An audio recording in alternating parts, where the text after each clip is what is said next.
Party. Dhone కీన్ contest Pattikonda Telugudesam party. Kodumur YSRCP, Emmiganur YSRCP, Mantralayam YSRCP, Adoni YSRCP, Alur YSRCP, Kadapa, Kurnool ఈ 2 Telugu Desam party ఒక బలమైన రాజకీయ పార్టీగా ఇక్కడ కంటిన్యూ అవుతుంది. ఎట్టి పరిస్థితుల్లోనూ ప్రతిపక్షానికి ఛాన్సే లేకుండా, అవకాశమే ఇవ్వకుండా ఇప్పుడు వచ్చిన ఈ గాలి ఏదైతే ఉన్నదో, ఆ పెనుగాలి దూసుకొస్తున్నదో రాయలసీమ వైపు, వీళ్ళైతే ఒక గోడలా అడ్డు పెట్టారనే చెప్పొచ్చు. కానీ మెజారిటీ ఎంత వస్తుందో, సీట్లు ఎన్ని వస్తున్నాయి అన్నది మిగతా ప్రాంతాల్లో కొద్ది కన్ఫ్యూజన్గా ఉంది. కాబట్టి అధికారం అనే అంశం అన్నది పక్కన పెడితే హై మెజారిటీ సీట్స్ ఇక్కడ వీళ్ళు తీసుకుంటున్నారు కర్నూలు, కడప ప్రాంతాల్లో. సో అనంతపురం విషయానికి వచ్చేసరికల్లా మళ్ళీ రాయలసీమలో చేంజ్ అయిందని చెప్పొచ్చు. అనంతపురం మనకు అన్ని ఎల్లో కనిపిస్తున్నాయి. ఇక్కడ చూద్దాం.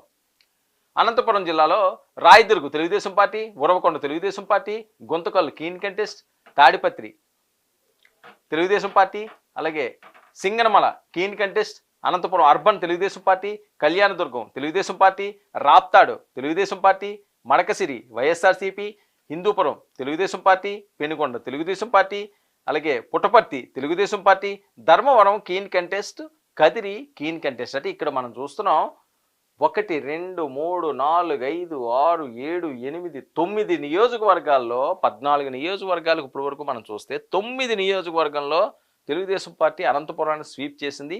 అది కూడా కీన్ కంటెస్ట్ 1, 2, 3, 4 దాంట్లో కీన్ కంటెస్ట్. అది కూడా వైఎస్ఆర్సీపీ లేదు. ఆ 9 ప్లస్ ఈ 4 ఈ కీన్ కంటెస్ట్ లాంటి వెళ్తే 13 నియోజకవర్గాలు అవుతుంది. ఒకే ఒక నియోజకవర్గం వైఎస్ఆర్సీపీ చూపిస్తున్నది. అది కూడా మడకసిరిలో వైఎస్ఆర్సీపీ గెలిచే ఛాన్స్ ఉంటుంది అన్నది వాళ్ళు చూపిస్తున్నది. ఇక చిత్తూరు కూడా చాలా కీలకం. చిత్తూరులో కూడా ఎల్లోయే ఎక్కువ కనిపిస్తున్నది mark.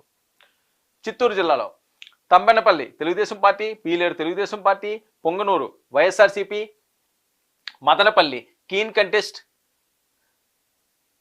Chandragiri YSRCP, Srikalahasti keen contest, Tirupati Jana Sena, Satyavedu YSRCP, Nagari